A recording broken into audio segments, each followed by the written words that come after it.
What's going on, guys? So I'm out here and I'm going to work on my buddy's car, and I figured I'd put a video together to show you guys how to actually take a gear set out of one of these Neons without actually taking the trans out of the car. If you break the input shaft and you don't push the clutch, or you smash a gear set or something like that, and you want to swap out a gear set but you don't want to pull the whole transmission and have to deal with pulling the axles and everything like that, then you can do this without taking the case out. All you got to do is get the shift selector plate off, and then you can unbolt the housings on the end of the transmission, and I'll show you that when we get into this. But you can actually take care of that as long as the clutch disc is not off-centered. If it's off-centered and you can get a way to recenter it without taking the transmission off, then awesome. But if you can't, then unfortunately you're going to have to pull the transmission to center that disc back up, and then you can put everything back together because it has to be in line with the input shaft. So the tools that I'm going to use, and I don't have them over here yet, is I'm going to use an 8mm for the hose clamps, so I can slip this coupler over and take it off the turbo here, and I'm going to pull this whole pipe right out. Now his car is a little bit different than what yours might be, because if you have the factory battery tray and the battery and everything is right here, then your fuel pressure regulator isn't going to be there, obviously. So that's going to be one thing that's going to be a little bit different. So I'm going to unbolt the fuel pressure regulator, get it out of my way. If you had the battery, then whatever you need to take your battery out. If it's a factory hold down, then it's a 13mm bolt in the front. If you have a small battery tray, then it's probably a 13 and then a 13 in the front this way. And then you unhook the battery, pull the battery out, and then there's going to be 4 10mm nuts, or two 10mm nuts and 2 10mm bolts, as long as they're not broke or stripped out or changed from the stock ones. That's what they should be. And then you pull the battery tray itself out after you get that 13mm bolt that goes through the front of the bracket right here, and then get the tray out of the way, and then you'll be pretty much where we're going to be on the car right here. So that'll give you at least the brief rundown of what you got to do to get to the point where we're at if you've never done this before. I'm also using an 18mm to get the trans mount bolt out. If you got an aftermarket one, it might be a T50 or T45 or an Allen head, I guess, depending on what they use when they put it together. I'm using a 13mm wrench because you need a wrench to get one of the shift selector plate bolts out, because you can't get it unless you take the weight off. And then I got various 13s and a swivel and an extension that I'm going to use with my power tools to pull all the bolts off once I get them all broke free on the selector plate, except for that one. To get the shifter cables off, if you have stock bushings or you have booger bushings, then probably just use a prybar or a flathead screwdriver or something like that, and then get under the cable right here and pop it up and get them both off. If you have aluminum shifter cable bushings with an E-clip, I use these pocket screwdrivers to take that out, because I just kind of put the clip in and twist it a little bit and it walks that clip out, and you can put your finger behind it and catch it before it just springs off. So that makes that part easy. And then get the clips out of the cable bracket, and then you can shift the cables out of the way, or if you want to kind of just tip them up and put them against the brake line, you can do that too. Just be careful, you don't want to break your lines. They are discontinued. They're not getting that easy to find, so you definitely want to be careful. Pull the clips if you can. And then whatever you need to take your wheel off. Now he's got spline lug nuts, so that's what I'm using. If you got 17s or 19s or whatever, that's what you're going to need to take it apart. And then depending on who put the transmission together, if they use the factory bolts or if they use an aftermarket bolt, well, aftermarket I guess, if they just use a standard headed bolt, then I can't remember if it's a T45 or 47 for the bolt head. It might be a 40. I gotta look and see what he's got in here. I'm trying to remember off the top of my head about it. It's actually going to be a T40 Torx. I just double checked with the car in the air. What I do is I just get rid of the bolt with a standard headed bolt, and I get rid of the Torx bolts, so I'm less likely to strip them, because they can be a pain in the ass, depending on, you know, how long it's been in there, if it's ever been in the snow or anything like that. That can be kind of a pain to try and get these bolts out. But what I would do is I would put a Torx bolt in it and then just whack it with a hammer a couple times to jar the threads, and then hopefully that'll give you enough to try and spin that, or break the bolt free and spin it out.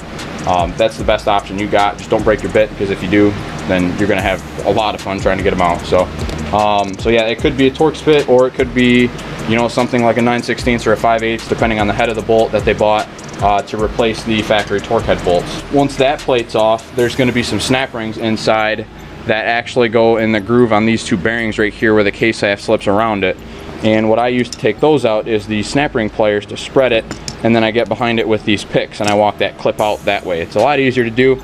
A trick that a buddy of mine showed me, and I'm going to show you guys how to do it when we do it. And you're also going to need 15s. So you are actually going to need a 15 when you do this job. You're going to use that 15mm socket when you go to remove the reverse idler shaft bolt, just so you can pull the gear set out once you're ready. So once you get the snap rings off, then there is a perimeter of 15mm bolts that go between the two transmission case halves, and you got to take those guys out. And then I also use a couple pry bars to try and break that free. There's a couple spots where it's made for you to pry. You just got to be careful. You never want to damage the sealing surface because these are just held together with anaerobic. And that brings me to the next point here. When you go to put everything back together, you're going to need some anaerobic sealer. This is a Loctite 518 gasket maker. Like I said, this is an anaerobic because silicone expands a little bit and it won't dry when there's no air. So they use the anaerobic, and they do that on the perimeter of the shift plate because it's aluminum to aluminum. And then they do that between case halves right here where it's aluminum to aluminum. And then on the end plate where it's steel, you're going to use a Permatex Ultra Gray silicone, and this is going to seal the steel end plate to the aluminum case half that covers up this piece of the gear set here. I did forget the drain plug on the trans. I think it's an 8mm Allen head. I'm gonna go under and double check, but I'm pretty sure that's what it is. Because I have another gear set here ready, I'm not gonna tear one down. We did take care of this gear set when I was down at my buddy Mark's. We tore it all apart, went through it, checked all the liners, put it all back together. It is a P-Works billet input shaft with a helical cut gear, and it's got the DCR billet 3/4 tab. So we're just gonna pull the gear set out of this one, clean it up, stuff this one back in it, and I'm going to show you guys how to take care of that. If you've never torn into a gear set, I would highly recommend that you don't. There are special tools you probably don't have, like a shop press and the bearing remover tools and installers and things like that that you would need to take care of a gear set. So if you can tear it apart and take it to somebody and get it serviced, it would probably save you some labor. They would just service the gear set and then get it back to you. There are guys out there that do it and they'll ship them. You just got to get in contact with those guys and they can take care of you. So I can't remember who all really does it anymore. We're going to get this car up on jack stands real quick. I'm going to get the transmission fluid draining, and then I'm going to start taking apart everything up top. Did forget this. There's a plug. Sometimes it's there, sometimes it ain't. Depends on if the person that worked on it before put it back or not. But this goes over the bolt that goes through the trans, that goes through the body for the trans mount, which is actually right here. So it just like that, just pops out. You get a flathead screwdriver or something, get behind it, pop it out, good to go.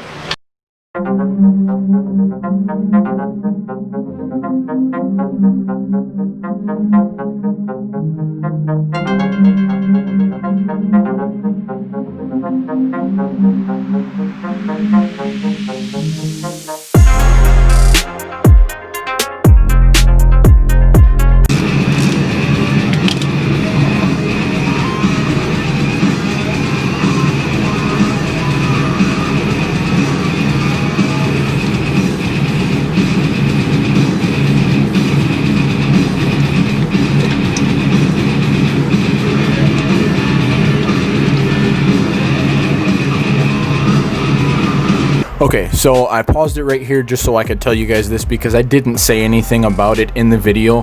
But when you see me reaching my hand up here, you can see how that oil looks like it's coming out kind of slow. When I pull the fill plug out of the trans, which is a soft plug, it actually allows air to fill the transmission case a lot faster than it does trying to breathe through the vent. That way you can actually get that fluid to drain out a lot faster. That's why you see it kind of gurgling, and then I reach up and I pull the soft plug out, which is the fill plug, and then it just starts coming right out. Now this picture is intended for later use in the video, but what I did was I drew us a yellow outline around where this soft rubber plug is that I'm talking about, that I'm reaching for at this current moment, so you guys can have an idea of where this is, so you can go ahead and pull that out as well.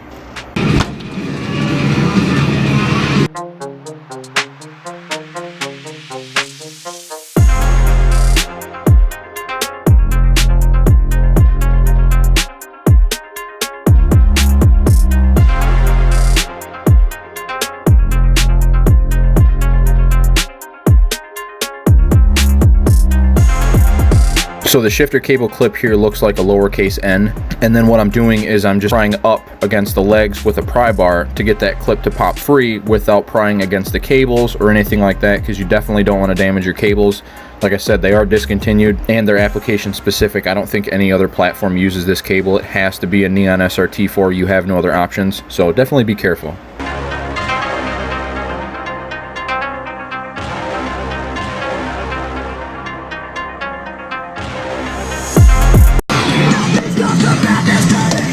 Alright, so I got the shifter cables off, fluid is draining. Now what we got to do is put a jack under the trans. I'm going to pull this main bolt here, lower the trans, unbolt the shifter select plate, make sure everything's in neutral, and then we'll start working on the trans case, getting that off. And before I put the jack under the transmission, what I'm doing is I'm putting the drain plug back in and then removing my catch pan. That way you don't have to worry about bumping it and knocking a bunch of oil all over the floor. So like I said, before you take the plate out, you want to make sure you're in neutral. If you can grab your crossover cable and wiggle it back and forth, you are. If you're not, then you got to move this lever one way or the other and it'll put everything in neutral. If you pull it forward, you put it in 4th gear, and then you can get to the 1 bolt back here. And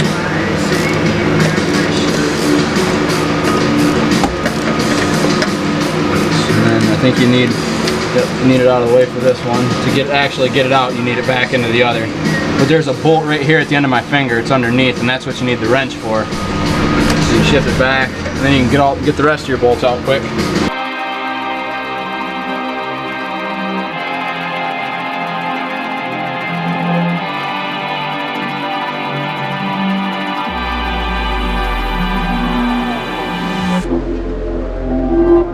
Now right here, you're gonna see me with the short stubby wrench, and what I'm doing is I'm just trying to get the bolt out that sits underneath of that selector lever that's got the big weight on it. When it gets to a certain point, that bolt head does hit that weight.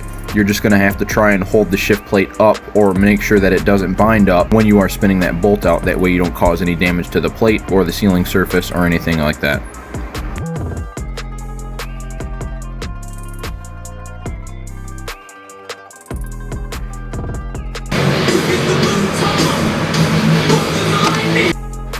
Now here is the worst part of the whole job in my opinion.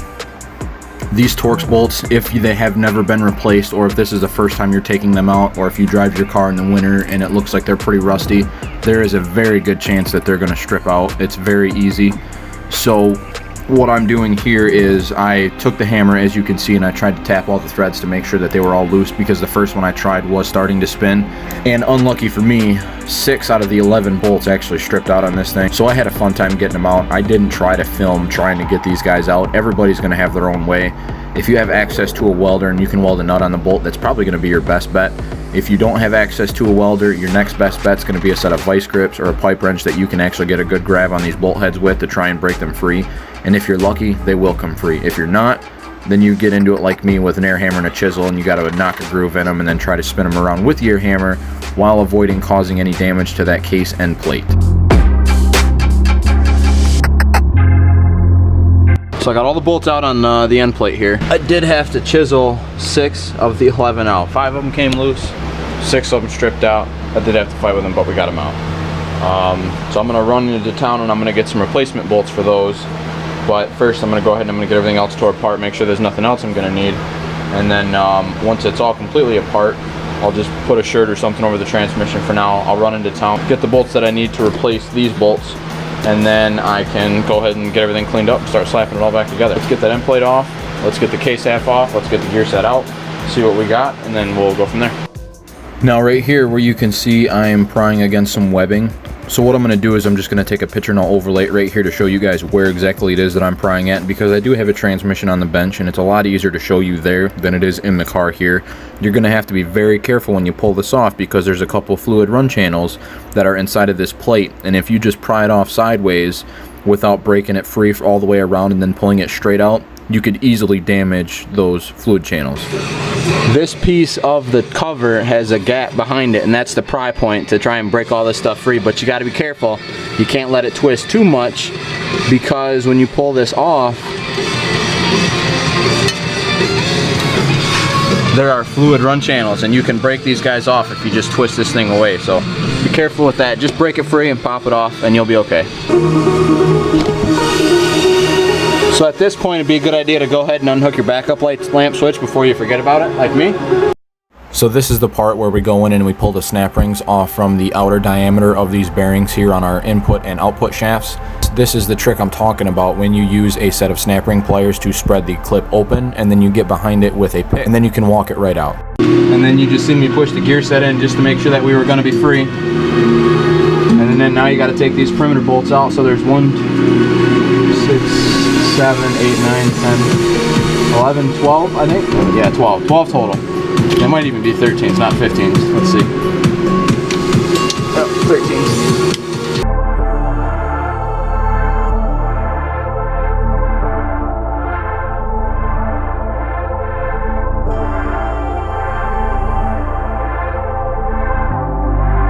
Okay, so now that you got all your perimeter bolts out, the pry point on this one is not the most convenient spot.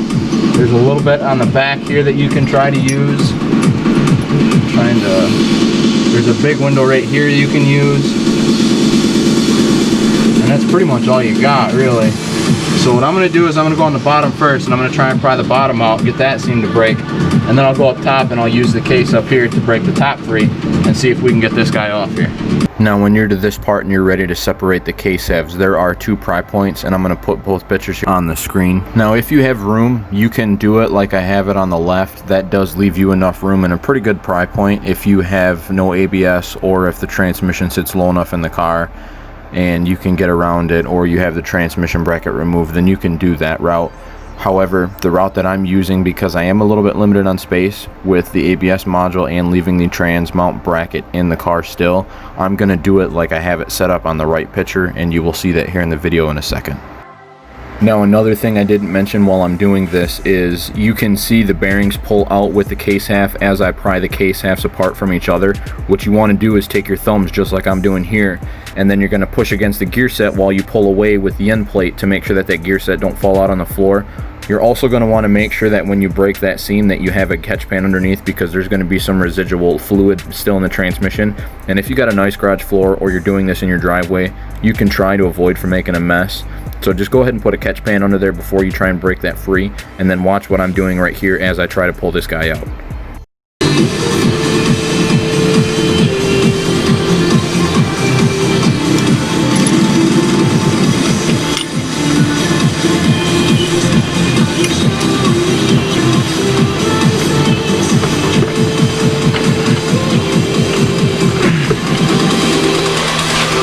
Sometimes it does wiggle off pretty hard. You got to be careful there as well, because on the top of this there's also a fluid transfer piece, so you definitely want to make sure you don't cause any harm to that. And then this is going to be a washer that goes on the reverse idler shaft. You don't want to lose this piece. Usually it comes off with the case. So before you actually pull the gear set out now, what you got to do is undo the reverse idler bolt. I did forget that one. The bolt is going to be right here in the side of the case at the tip of my finger. Right here on the bottom of the case. You take this bolt out, and then you can pull the reverse, you pull the gear set back a little bit, pull the reverse idler out, and then you just pull the whole gear set right out. So let me get a wrench and we'll get that guy off. So it is a 15.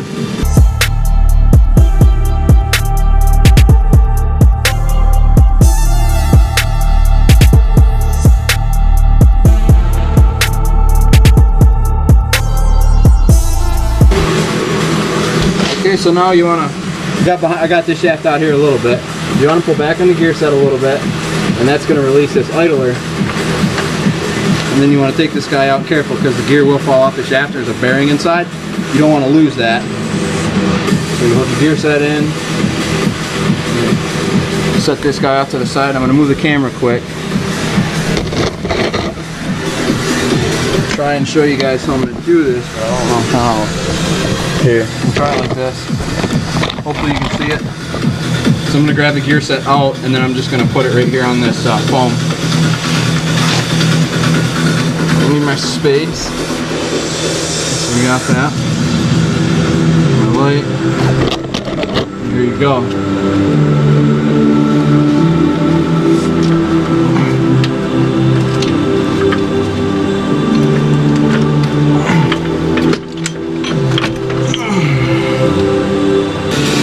Well, gear set's out.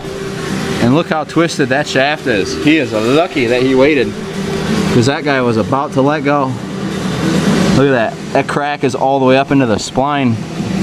That guy was on its last leg. Good thing I didn't nail it on the way home. That would have left me stranded.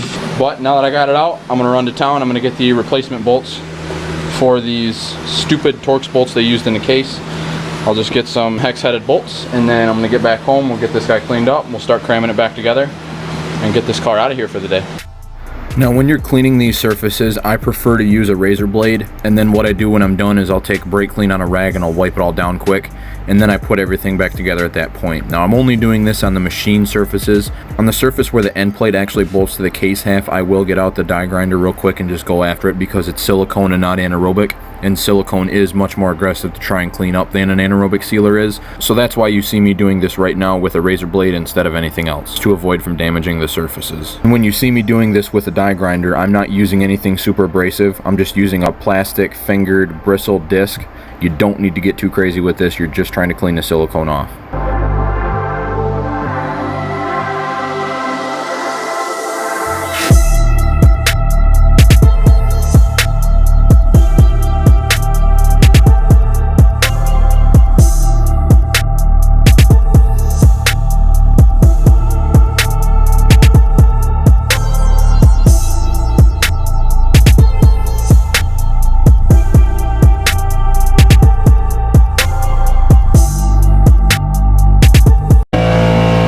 You guys, everything really picked up. Let's see how bad it is. Let's see if it'll let up any.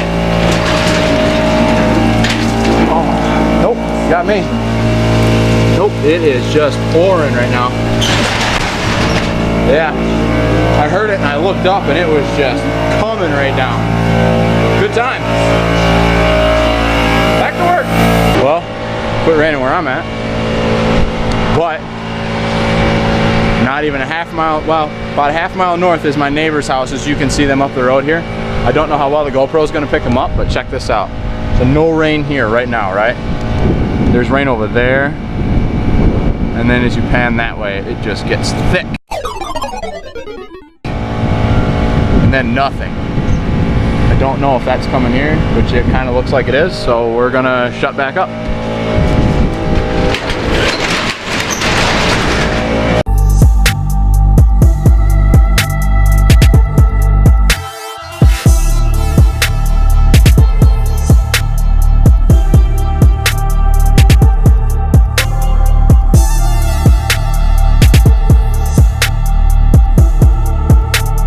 So got everything cleaned up, got the shift plate clean. I gotta blow it off quick before I put it on, but that goes on last.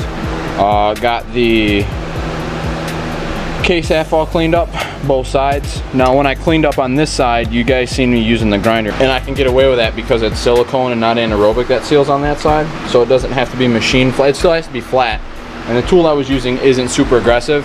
And I've, doing it enough, you get a feel for it after you do it for a while, what you can and can't get away with. And then, so that's just one of the tricks that I use to get away with, but using it on the steel plate doesn't ever hurt anything. Just don't come over here and start grinding away on these guys or get close to the edge or anything like that. So keep everything as clean as you possibly can. I shot some brake clean inside of this tube, and that's when you guys seen me holding out and shooting it in there. So it would rinse the tube out, and then I'll run out the drain right here. So everything would be so everything would stay clean. We wouldn't have to worry about it. And then got this guy wiped down, so he's clean, ready to go. Case half's clean, ready to go. Shift plate, got to blow it off, but other than that, it's ready. I got the bolts down there for the end plate. I got to put the gear set in, get the reverse idler on, put this washer in for the reverse gear, and then I can put anaerobic on the transmission and slip this cover on, get everything bolted down, make sure we're okay, put the snap rings back on it, and then on the transmission side, I will draw the silicone out, and then we'll put this end plate on, get that guy torqued down, and then work on getting the selector plate in, get the rest of it put together up top here, put the trans mount in, hook the cables up, and then we'll put the intake and everything and the fuel pressure regulator and all that stuff back on, see if we got all 5 gears. So let's keep going. We got, like I said, we got the transmission clean, got all my case parts clean, just got to shove it all back together now. Now, reviewing this video while I put it together, I also noticed that I didn't give very good notes on slipping the gear set back in here either. So what you want to do is make sure that you're in neutral, and then you're going to try and twist the input shaft to line your splines up once you get it through the seal. And then what I do is once I get my input shaft set in the bearing, then I try to line up the shift rails to the pockets in the case. And then what you can do is you can take the counter shaft and kind of shove it up and try to line it up to the rest. I had to use a prybar to get it in because the roller bearing didn't want to line up for me. Just make sure that if you use a prybar that you don't pry against the case in a spot where you're going to damage the sealing surface, or in a spot on the output shaft where you're going to cause any damage to it. Try to do it between 3rd and 4th gear if you can. Holy cow. Well, we got it in. I don't know how much of that you guys were actually able to see. I don't know where I bumped the camera over. But the hardest part is getting the bearing in on the diff side. Once that's in though, everything does fall in. before you get it all the way in, you got to make sure you got this guy. When I say I got this in, what I'm referring to is the reverse idler gear and shaft, because what you got to do is slip the gear set in almost all of the way, and then pretty much when you're ready the output shaft bearing to slip inside of the case, then you have enough room that you can slip in that idler gear and shaft behind the bearings before you shove the gear set in, because if you shove the gear set all the way in, you won't be able to actually get that reverse idler in. And you want to make sure that you line up the bolt hole, because it's not fun to try and fight with it. Because if you can line the bolt hole up, then it's a lot easier to try and start the bolt where I'm getting ready to go next. And I hope you guys seen me at that point. I tried to get as much of that as I can. It's not an easy thing to do and film, so. And after I put the anaerobic on here, when I realized that I didn't put the reverse idler bolt in first before I put the other case half on, I go underneath and I put that bolt in, and then we put the case half on. And that'll bring you guys up to speed with where we're actually supposed to be, because I should have done that part before I put the anaerobic on. So usually at this point it is easier to start the bolt for the reverse gear, so I'm going to try and do that before I put the end plate on. The torque spec for the reverse idler shaft bolt is 40 foot-pounds.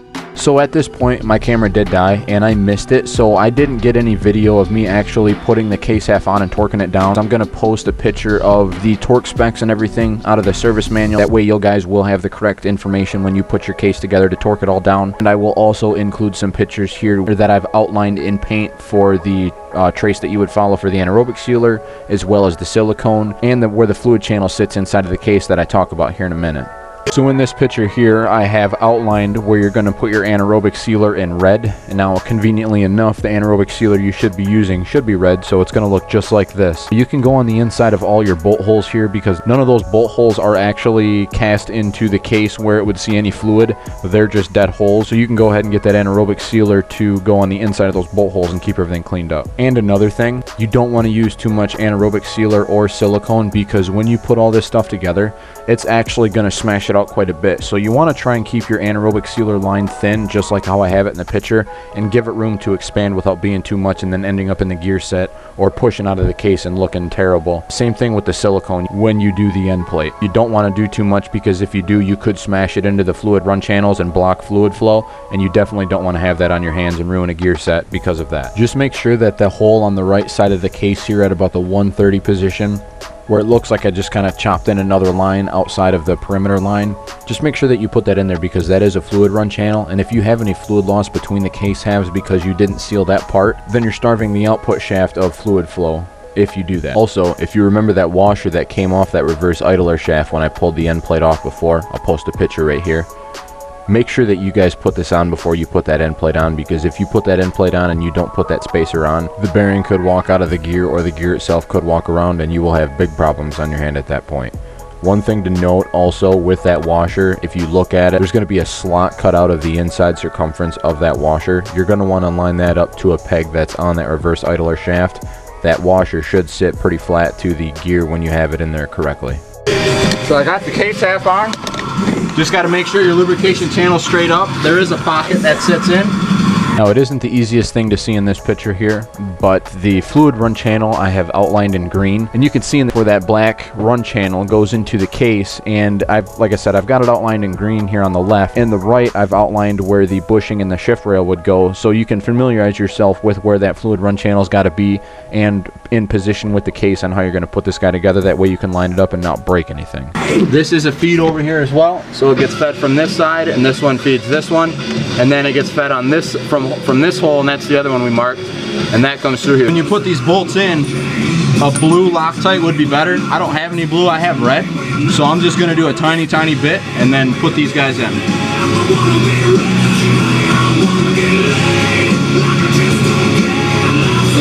Tiny bit.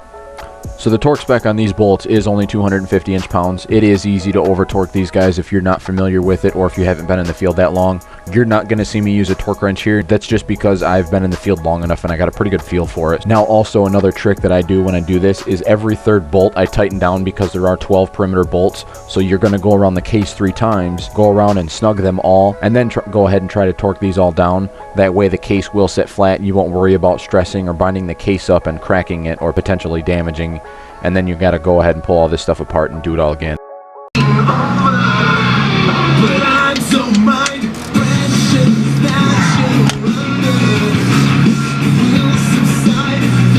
Okay, So now we got all those guys kind of torqued down there a little bit. I'm going to use my snap ring pliers.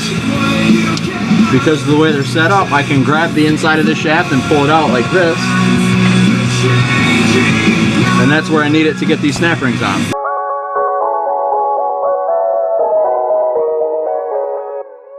Well, that was that. Sometimes they like to fight you. So the big ring goes on this bearing, the smaller ring goes on the black bearing, and then once we get all of this taken care of, now what I got to do is I got to tighten down that reverse idler. At this point now what I got to do is get the silicone set in, or get the silicone on, and then we'll get that end plate bolted down. And it's a similar story on the end plate here, guys. When you put the silicone on, do a nice thin coat, as you can see in the picture here. The only thing different with this is we're actually going to circle all of the bolt holes with the silicone. So you're going to run the perimeter, as you can see, and then you're going to circle all the bolt holes, and you're going to want to make sure that you avoid getting close to those fluid run channels, because you don't want silicone to break off, fall in there, or plug it off and restrict it in any way. Otherwise, the components that actually need oil on the input shaft or the output shaft will just burn up because of the lack of lubrication.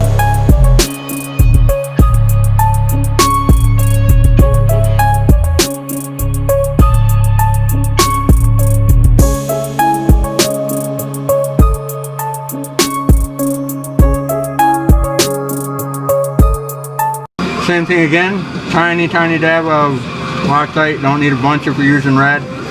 If you got blue, you're okay.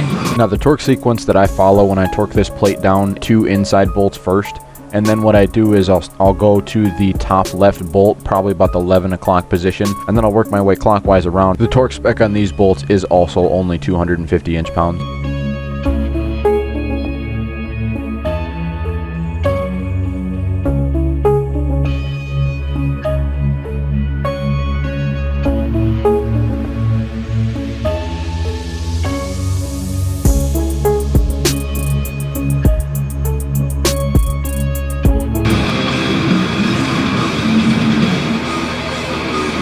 Alright, so we got the end plate on.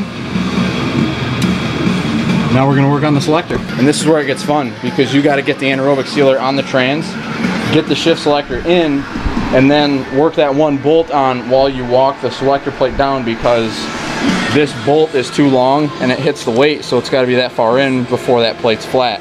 So you get this guy almost all the way in, make sure all your dowels and everything are lined up, and then drop it on. But like I said, you want to make sure that you put your sealer on the trans. That way when you're working the selector plate in, you don't touch it or drag it on something else, and then you got to reapply. So try to keep it as clean as you can when you do it. So I'm going to go ahead and I'm going to do that right now. This part here is going to be a little bit different than the rest of the video, because I don't have a picture that I took to draw an outline of where I placed the anaerobic sealer on the transmission case where the selector bolt's on. I do show a pretty clear shot of it here with the GoPro when I pick it up after I'm done getting everything cleaned up and I get it applied before I put it in. So right now when you're seeing this in fast motion, it will slow down, and then you'll see a pretty clear shot of that anaerobic sealer, and then you can pause it at that spot if you have to make sure that you get the right trace. Again, same story with this side. Bolt holes only go into the case. They're not dead holes. Fluid does not go through them. So you don't have to worry about sealing the outside. Just do the perimeter around the inside of the bolt holes and then get the selector plate set in. Also want to make sure you're in neutral. If your forks are all lined up, you're definitely in neutral.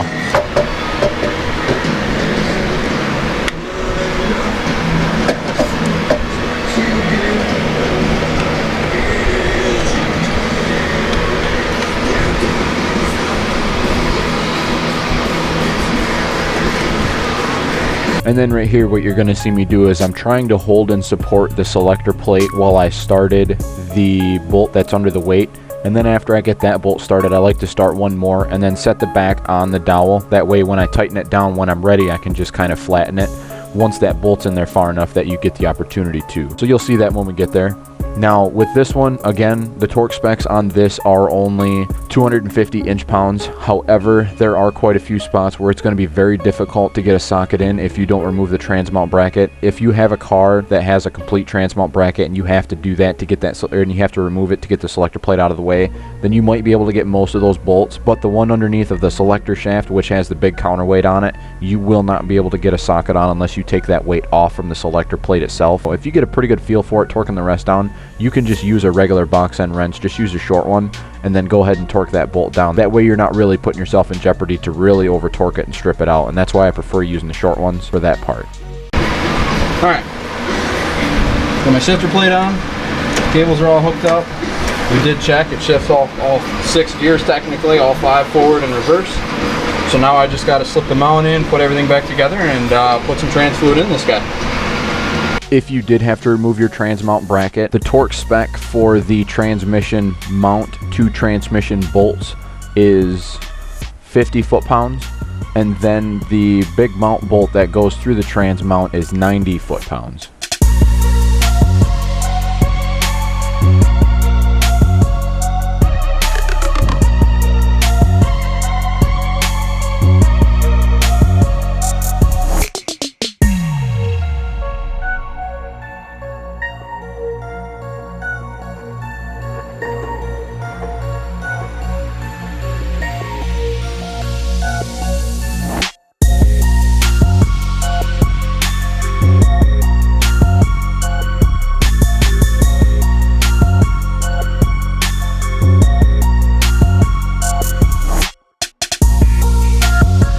Well, that's it for me, guys. I gotta hook this ground back, straighten this eyelet up, and hook this ground back up. But other than that, I gotta put some trans fluid in it yet. It does take 2.5 quarts because we're using carbon synchro liners, and he's familiar with using engine oil for his trans fluid, and he knows the routine of changing it. We're using Mobil 4T. It's a 1040 racing oil for bikes. We use that with the transmission. He's had pretty good luck with it. He likes to use it, so he's gonna keep using it. I got some fresh fluid we're going to put in the transmission here, and then as long as I don't see any leaks, then what I'll be able to do is go ahead, start it up, make sure we got forward gears, and then back this guy right on out of here. So let's get this guy filled up and let's get him out.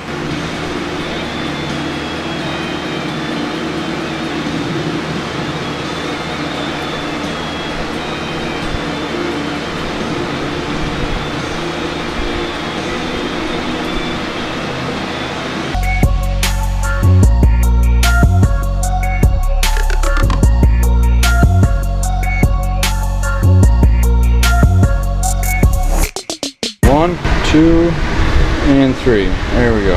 It says 2.8. So I mean, we're just a little bit over, but that ain't gonna hurt nothing. So got the fluid in. I'm gonna let the funnel drain out here real quick. I'm gonna go ahead and I'm gonna fire it up, run it through my forward gears, make sure that we're good. Try reverse. If I got them all, then I'm gonna go ahead and put this guy on the ground and we'll get it out of here.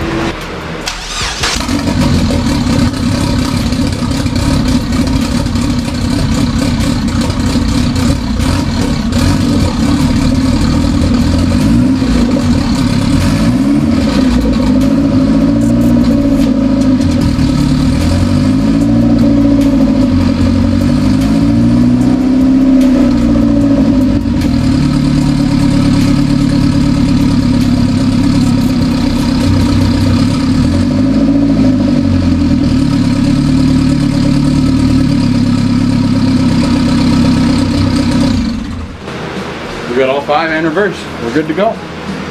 We're full on fluid. Now all I got to do is put the soft plug back in and then set it on the ground and get it out of here.